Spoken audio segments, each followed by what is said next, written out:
What's going on, everybody? My name is Franco, and today I'm going to be going over some tight ends that I feel are a little bit flying under the radar this year in fantasy football.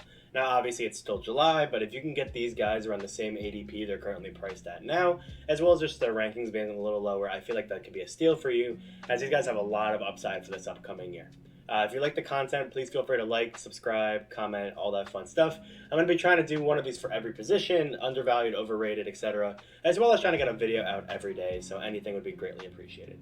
So I'm going to start off with somebody who I feel like didn't get his full flowers for last year. He had a very good season, and I feel like he's only going to be improving from here, and that is Dalton Schultz, who is ranked as TE6 currently. That being said, he did finish as TE5 last year, which I'll get into a little bit, but really the name of the game with this whole video, spoiler alert, is volume. It all depends on the volume you can get at the tight end position, whether that be due to just your overall skill or just the situation your team is in, your link with your quarterback, all that fun stuff. And Dalton Schultz honestly has all three of those things. First of all, the departure of a lot of Cowboys this year, whether it was Amari Cooper via trade, Blake Jarwin bounced as well. You have Michael Gallup recovering from injury. So at least for a decent part of the year, Dalton Schultz will function as the second best pass catcher on the Dallas Cowboys. A primarily pass-focused offense with a very good young quarterback in Dak Prescott that Dalton's had a couple of years with now to kind of build up that rapport. Most importantly there actually is without Blake Jarwin. It just increases the amount of time he's on the field and runs routes. He had the second highest routes run per game when Jarwin wasn't active with the Cowboys, only behind Travis Kelce.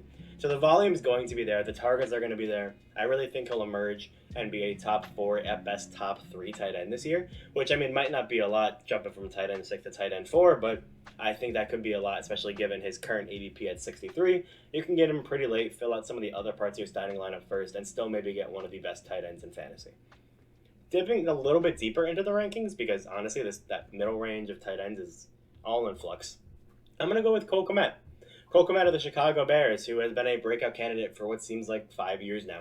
He just really hasn't had a time to put it all together. He ranked as tight end 11 right now, which honestly means with that ADP as well that if you're in a 10-person league or if you're in a little bit more casual league, he might go undrafted. Mostly because you look at his stats from last year and they're terrible. I'm not going to sugarcoat it.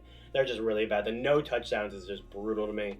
And honestly, it's hard to look at someone like with no touchdowns and say, why am I going to draft you? Especially in like a 12-team league. Why are you going to be my QB or my tight end 1? Most just comes down to a similar situation as Dalton Schultz. The talent is there, the potential is there, and there's no one else to catch the ball. The Bears are seemingly committed to blowing it up, just going for kind of a rebuild, tanking a little bit this year, and that involved just leaving Justin Fields at the dry, just essentially giving up on him. But in the meantime, there's really no one else to catch the ball for the Bears. Allen Robinson is on the Rams now. Darnell Mooney will still be there, and he'll function as a wide receiver 1 for that team. But Cole Kmet, besides, I don't even remember, Velus Jones is his name, will be the best pass catcher on this team besides Darnell Mooney. And that really opens up the floor a lot for him, especially over the middle of the field. They don't really have as much of a chance to kind of use him as a blocking tight end. He'll have to be one of the pass catchers.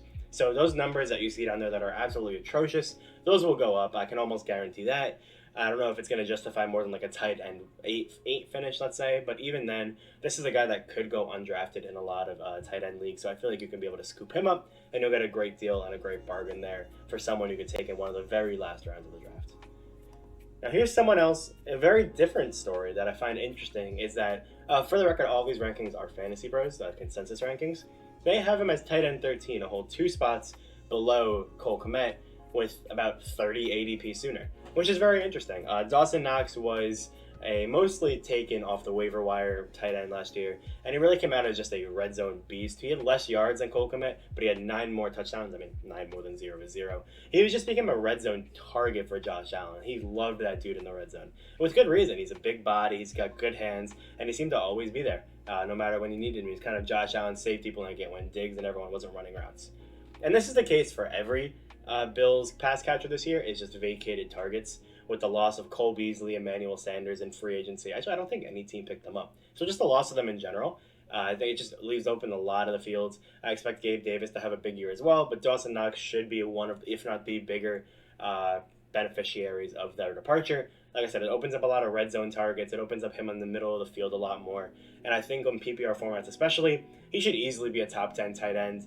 especially at an ADP of 96. He's being drafted as a late round tight end, kind of in that Pat Freiermuth or Zach Ertz territory, which I think is fair. But that being said, if the red zone production stays similar, which on an offense like the Bills I expect it does, and if overall he just is able to get open down the field more and just, like I said, vacated targets, volume's the name of the game. If the volume is there, he's going to succeed, and it should be. So I see him easily being a top 10. I would go out as far as say to be a top 8 tight end by the time the year is over.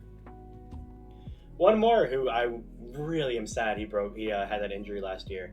He was my breakout candidate last year. I drafted him in basically every league in my last round because I really felt that time was coming, but it's Irv Smith Jr., who has a pretty early ADP given the fact that he is tight end 19.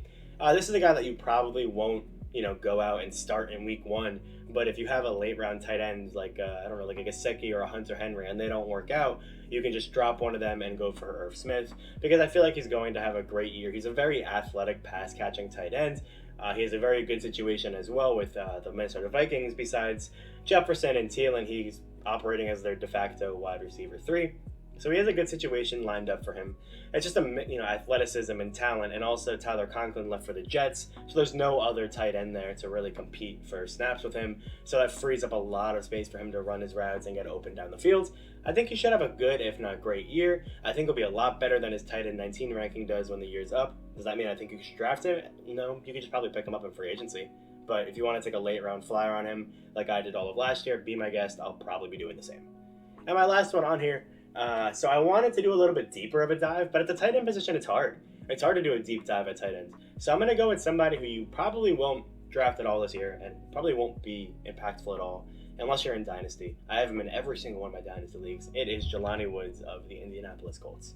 That ADP is disgusting. He's not getting drafted. Tight end 41 of the Colts. He was drafted out of Virginia, and he is the number 2 tight end now in Indianapolis behind Mo Alley-Cox. He's a very athletic, similar to Irv Smith, like I said, athletic pass catcher.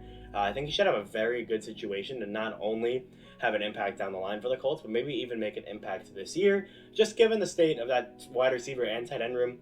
Besides Michael Pittman, there are no outstanding pass catchers on that side. I don't even really believe in Mo Alley-Cox as well. He's getting up there in age, and overall, he's just not the most athletic, or honestly, I'd give Jalin Woods a lot higher upside than Mo Alley-Cox would for this upcoming year. So is he a guy that, you'll start week 1? Obviously not. But towards the end of a season, especially in redraft, if one of your tight end gets hurt or if they start underperforming, by mid-season, I'd say he should be seeing at least a more decent role in this offense, if not being the number 1 tight end on that team. And being the number 1 tight end on the Colts basically means you're wide receiver 2 or wide receiver 3. You have Pittman, and then it's just Zach Pascal and not too much else there. So I think he'll have a great opportunity there. As good of any opportunity for a tight end that got drafted in the 3rd, 4th, 5th round. And I think he should definitely make his name known by the end of the season.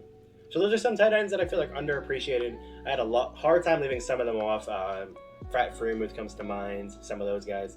So if you let me know which one in the comments which one I forgot, and like and subscribe and all that fun stuff, and I will see you guys in the next video.